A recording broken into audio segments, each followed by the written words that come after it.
നമ്മുടെ കേരളത്തിൽ ഒരു കാലത്ത് വളരെ സുലഭമായിരുന്ന മദ്യമായിരുന്നു ചാരായം. 1996 അന്നത്തെ മുഖ്യമന്ത്രിയായ AK ആന്റണിയാണ് സംസ്ഥാനത്ത് ചാരായം നിരോധിച്ചത്.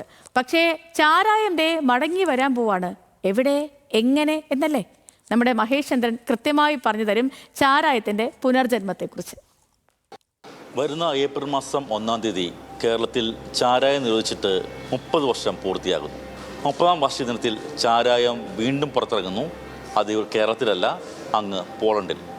നമുക്കൊപ്പം ചേരുന്നു മിഥുൻ മോഹൻ. മിഥുൻ, ഒരു മധുര പ്രതികാരം പോലെ ഈ വാർഷിക ദിനം 30 വർഷം തികയുമ്പോൾ, ചാരായം നിരോധിച്ച് 30 വർഷം തികയുമ്പോൾ പോളണ്ടിൽ ചാരായം പുറത്തിറക്കുന്നു. പ്രതികാരം എന്ന വാക്ക് ഉപയോഗിക്കണമെന്ന് എനിക്കറിയില്ല. പക്ഷേ ഒരു തെറ്റായ തീരുമാനം ആയിരുന്നു ചാരായ നിരോധനം എന്നാണ് ഞാൻ വിശ്വസിക്കുന്നത്. കേരളത്തിൽ അതിനുശേഷം ആരും കുടി നിർത്തിയിട്ടില്ല. കുടിക്കുന്ന ആളുകളുടെ എണ്ണം കൂടാനാണ് സാധ്യത. അതുപോലെ തന്നെ അതിനുവേണ്ടി ആളുകൾ ചെലവഴിക്കുന്ന പണം കൂടുതലാണ്. അപ്പോൾ മാത്രമല്ല, എന്നെ സംബന്ധിച്ചിടത്തോളം വ്യക്തിപരമായി എനിക്ക് ആ ചാരായ നിരോധനം എന്ന വാക്ക് കേൾക്കുമ്പോൾ ഓർമ്മ വരുന്നത്, ആ നിരോധനത്തിൻ്റെ ഭാഗമായി തൊഴിൽ നഷ്ടപ്പെട്ട ധാരാളം ആളുകൾ, എൻ്റെ കുടുംബത്തിൽ ഉൾപ്പെടെയുള്ള ധാരാളം ആളുകളുടെ നിസ്സഹായാവസ്ഥയാണ്.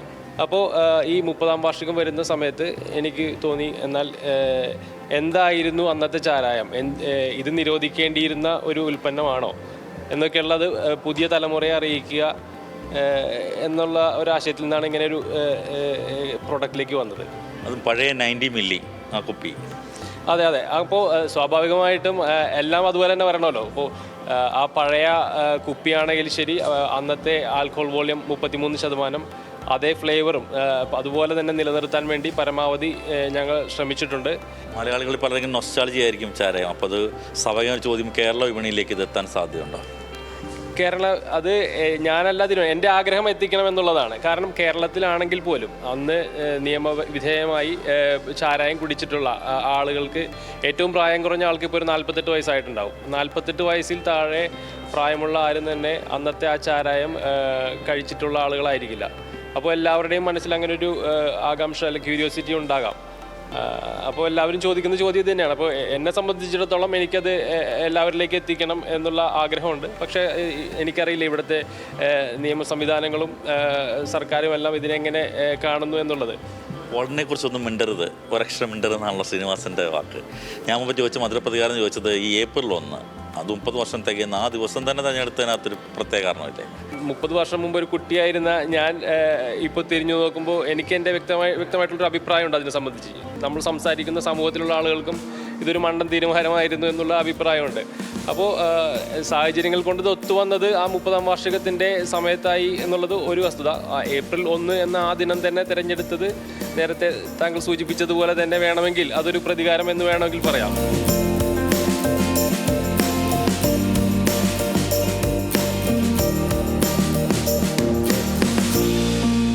മദ്യവിമുക്തമായ കിനാശ്ശേരി അത്ര നടപ്പുള്ള കാര്യമല്ലെന്നാണ് ചാരായ നിരോധന ശേഷമുള്ള 3 പതിറ്റാണ്ട് നമുക്ക് പഠിപ്പിച്ചു തന്നത്.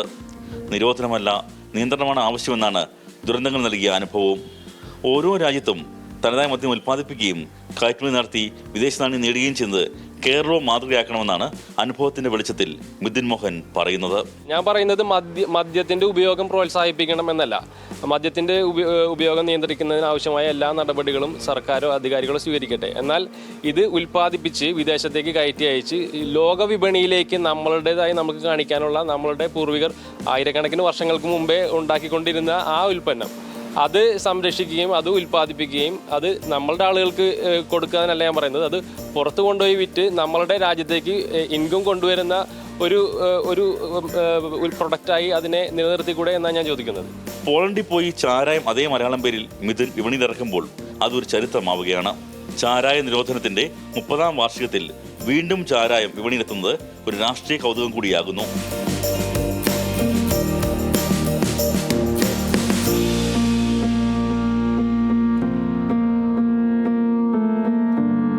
ക്യാമറമാൻ MG മഞ്ജുഷിനൊപ്പം മഹേഷ് ചന്ദ്രൻ, ന്യൂസ് മലയാളം, തിരുവനന്തപുരം.